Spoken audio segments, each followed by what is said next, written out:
Friends and strangers, मित्रहरू र अपरिचितहरू। Margaret के ओमर नाइडेल। मार्गारेट के ओमर नाइडेल मित्रता सम्बन्धी धारणामा अरब र पश्चिमेली, उत्तर अमेरिकी र युरोपियन संस्कृतिहरू बीच रहेका फरकहरूबारे छलफल गर्दछन्।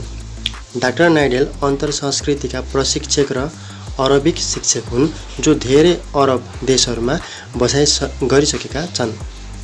अरबिक भाषामा धेरै पुस्तकहरू लेखेका छन् र अरब संस्कृतिमा धेरै प्रवचन दिइसकेका छन्। यो पाठ उनको पुस्तक understanding Arabs, a guide for westerners, तेस्रो संस्करण 2002बाट लिएको हो। Friends and strangers. मित्रताको धारणा। अब संस्कृतिमा दुई व्यक्तिहरू बीचको सम्बन्ध अति नै व्यक्तिगत हुन्छ। मित्रता छिटो सुरु हुन्छ र छिटै फस्टाउँछ। तर अरबमा मित्रताको धारणा आफ्नो हक र कर्तव्यसँग पश्चिममा भन्दा धेरै फरक हुन्छ। पश्चिमीहरू, विशेष गरी अमेरिकनहरू, त्यस्तो मान्छेलाई मित्र भन्छन् जसको सङ्गति उनीहरूले मन पराउँछन्।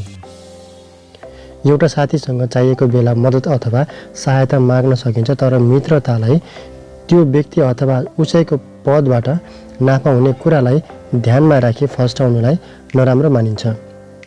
अरबहरूमा पनि मित्र त्यो हो जसको सङ्गत अरूले मन पराउँछन् भन्ने धारणा छ। जे भए पनि सम्बन्धमा आफूले सकेसम्म साथीलाई मद्दत गर्नु वा सहायता गर्नु उत्तिकै महत्त्वपूर्ण हुन्छ। उम्मेदको अथवा आशाको विभिन्नताले असमझदारी उत्पन्न गर्न सक्छ र दुवै तर्फकालाई हित महसुस हुन थाल्छ। पश्चिमेलीहरूले सहायता गर्न स्थापित भएको महसुस गर्छन् र अरबीहरूले कुनै पनि पश्चिमी राम्रो साथी हुन सक्दैनन् भनेर निष्कर्ष निकाल्छन्। यस्तो भावना हटाउनु हामीले दुवै तर्फका मस्तिष्कमा मित्रको अर्थ के हुन्छ भन्ने कुरा बुझाउनु पर्छ।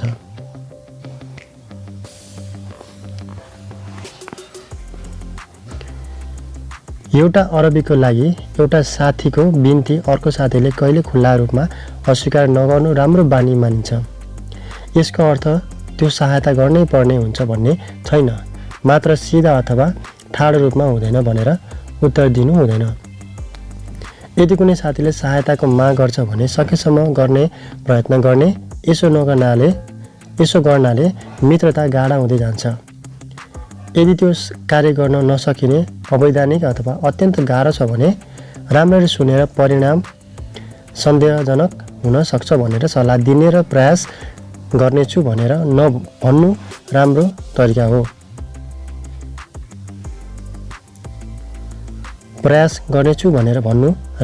हो।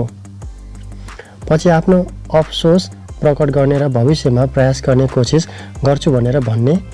यसरी तपाईँले कुनै सहायता ठाडो तरिकाले अस्वीकार गरेको जस्तो लाग्दैन र एक अर्कासँगको सम्बन्ध पनि सुमधुर नै रहन्छ। एकपटक मैले एउटा इजिप्सियन विश्वविद्यालयको विद्यार्थीसँग कुरा गरेँ जसले मलाई आफू आफ्नो एकजना अमेरिकन प्रोफेसरसँग असाध्यै निराश भएको कुरा सुनायो। जब ऊ इजिप्टमा बस्न गएको थियो, त्यो प्रोफेसरले उसलाई धेरै सहायता गरेको थियो, यहाँसम्म कि नोकर खोज्नुमा र घरको सामान किन्नमा।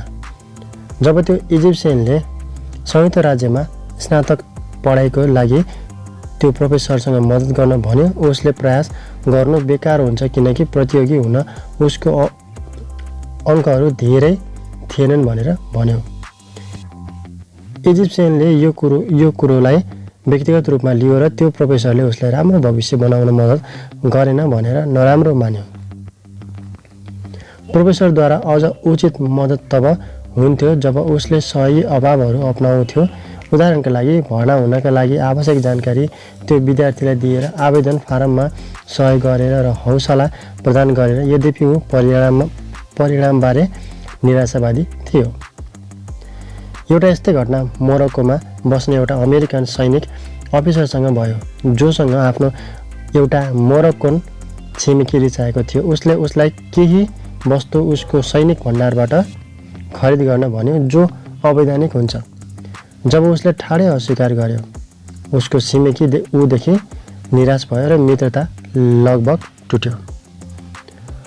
पश्चिमी संस्कृतिमा बोलीभन्दा कार्यलाई बढी महत्त्व दिइन्छ। अरब संस्कृतिमा मुखले गरेको वचन गरे समान हुन्छ। यदि कार्य गरिदिन भने अर्कोले उसलाई पूर्ण रूपले असफल भन्न मिल्दैन। यदि तपाईँ सहयोग गर्न असफल हुनुभयो भने तपाईँले हेर्नुहुन्छ कि तपाईँको अरबी साथी जति आशावादी भए पनि उसले तपाईँ अफसोस मद्दत गर्न नसकेको कारण नसोधिकन नै ग्रहण गर्छ, जसले तपाईँलाई नराम्रो नलागोस् र असफल साबित नगरोस्। तपाईँले पनि आफूले सहायता माग्दा त्यस्तै समझदारी देखाउनुपर्छ। निराशावादी उत्तरले कुनै आशा छैन भनेर दर्शाउँछ। यो एउटा अत्यन्त भद्दा सांस्कृतिक रिवाज हो।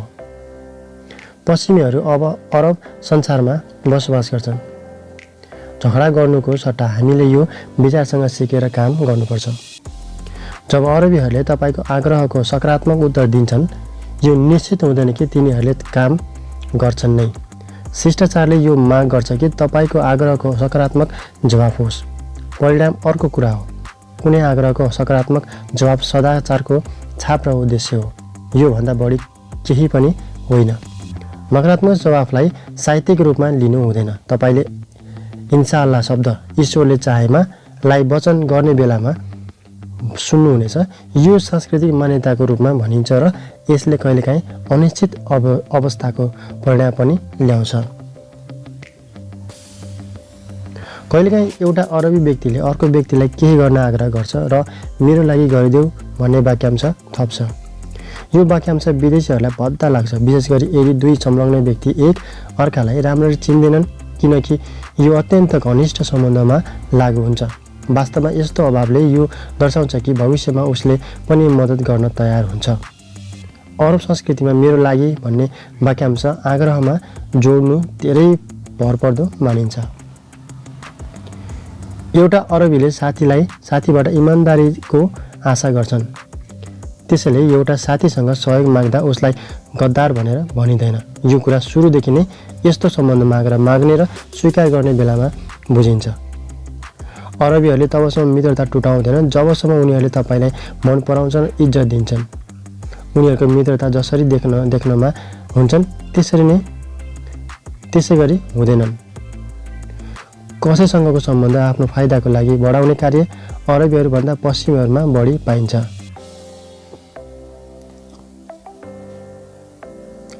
परिचय। अरबीहरूले छिटै अर्को व्यक्तिसँग भेट्दा उसको सामाजिक प्रतिष्ठा र सम्बन्ध थाहा पाउँछन्। अझ उनीहरू पश्चिमीहरूभन्दा बढी आफ्नो परिचय दिन्छन्। उनीहरू थोरै अथवा बढी आफ्नो स्वयं प्रशंसा गर्ने हुन्छन् अथवा नातेदार अथवा परिवारजनको प्रशंसा गर्ने पनि हुन्छन् र आफ्नो सामाजिक प्रतिष्ठाको विस्तृत विवरण पनि सुनाउँछन्। जब पश्चिमीहरू कसैलाई पहिलो पटक भेट्छन्, उनीहरू आफ्नो व्यक्तिगत जानकारीभन्दा सामान्य जानकारी जस्तै शिक्षा, पेसा र इच्छाबारे बढी कुरा गर्छन्। अरबीहरूको लागि उनीहरूको आफ्नो व्यक्तिगत जानकारीभन्दा परिवार र सामाजिक सम्बन्धको जानकारी बढी महत्त्वपूर्ण हुन्छ। अरूहरूबाट पनि उनीहरू पारिवारिक जानकारी जान्ने इच्छा नै पहिले नै राख्छन्। उनीहरूले तपाईँको उत्तरलाई अपर्याप्त मान्छन् र सोच्छन् कि सायद तपाईँले उनीहरूबाट केही लुकाइरहनु भएको छ। उनीहरूले बोलेको कुरा तपाईँको लागि अति नै विस्तृत र अनावश्यक लाग्न सक्छ। दुवै पार्टीले एक अर्काको जान्न चाहेको जानकारी दिनुपर्छ। तपाईँको अरबी साथीले जान्न चाहेको प्रभावी सम्बन्ध अनावश्यक होइन। यो जानकारी अति महत्त्वपूर्ण साबित हुन सक्छ जब तपाईँलाई कुनै उच्च पदका व्यक्तिसँग काम हुन्छ र तपाईँले समाजको भित्री व्यक्तिको आग्रहलाई सम्मान दिनुपर्छ। उनीहरूले भन्न चाहेको कुरा राम्ररी सुन्नुपर्छ। भेटघाटको नमुना र तरिका। अरबीहरूले राम्रा साथीहरूको लागि सधैँ एक अर्कालाई भेटिरहनु पर्ने महसुस गर्छन्। कम्तीमा हरेक केही दिनमा र एक अर्कालाई धेरै निमन्त्रणाहरू दिइरहनुपर्छ। पश्चिमीहरू जसका अरबी साथीहरू छन् कहिलेकाहीँ उनीहरूको निरन्तर भेटघाटबाट दिक्क हुन्छन् र सोच्छन् कि कहिले त आफ्नो एकान्तपन पनि होस्। अरबीहरू बीच एकान्तपन कुनै धारणा नै छैन। रूपान्तर गर्दा अरबी भाषामा गोपनीयता भन्नाले एक्लोपन हुन्छ।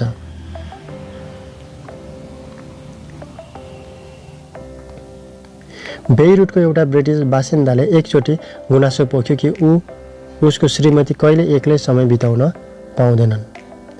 अरबी साथीहरू र छिमेकीहरू अचानक आइदिन्छन् र प्राय ढिलोसँग बस्छन्। उसले भने, मेरो एउटा साथी छ जसले फोन गरेर मलाई भन्यो, मैले तिमीलाई कतै पनि देखिनँ, तिमी 3 दिनसम्म कहाँ गएका थियौ। अरबी संसारमा मनोरञ्जनको सबैभन्दा प्रसिद्ध साधन कुराकानी हो। अरबीहरूले लामो छलफल अथवा कुराकानीसँग खाना र कफी अथवा चियाको अनगिन्ती कपसँग रमाउँछन्। तपाईबाट पनि आमन्त्रण ग्रहण होस् भन्ने चाहन्छन्, यद्यपि तपाईले सङ्ख्याको लागि धेरै असजिलो मान्नु पर्दैन।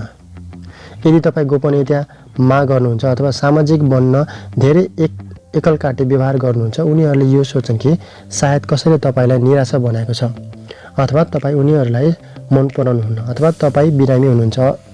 तपाईँ उनीहरूलाई यो भन्न सक्नुहुन्छ कि तपाईँ व्यस्त हुनुहुन्थ्यो, तर बिना स्पष्टीकरण यही भन्नुहुन्छ भन्ने उनीहरूलाई नराम्रो लाग्न सक्छ। सायद तपाईँका साथीहरूले यो सोच्न सक्छन् कि तपाईँ हामीहरूको लागि अति व्यस्त हुनुहुन्छ। मैले कायरोमा मित्रता सम्बन्धको अरबी र विशेष इजिप्सियन राम्रो उदाहरण अनुभव गरेकी छु। ठुलो स्वरको आवाज र सङ्गीतले 3 घण्टा घेरिएको पार्टीबाट खुल्ला र ताजा हावामा कौसीतिर बाहिर निस्के। एउटी आई मलाई देखिन् र अचानक पिछा गरिन् र सोधिन्, के सबै ठिक छ? के तिमी कसैसँग रिसाएकी छौ?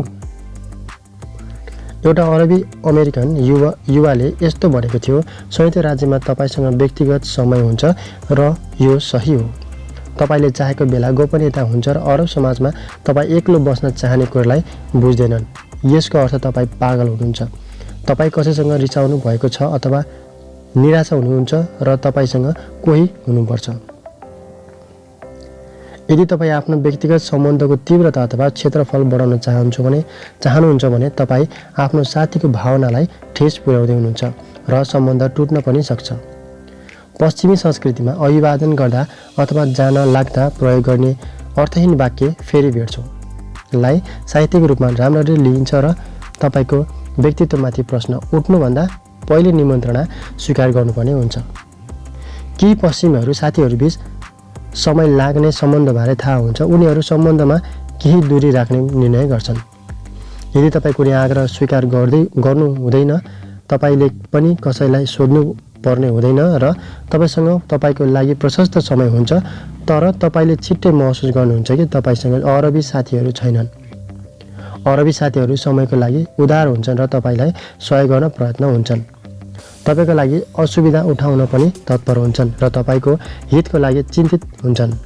उनीहरू धेरै लामो समयसम्म भरपर्दा र इमान्दार हुन्छन्। यदि तपाईँ धेरै समय अरब देशमा बिताउनुहुन्छ र यदि तपाईँसँग अरबी साथी छैनन् भने यो तपाईँको लागि धेरै ठुलो व्यक्तिगत क्षति हो। यसरी यो लेसनको समरी यति नै रहेको छ। आजलाई यति नै।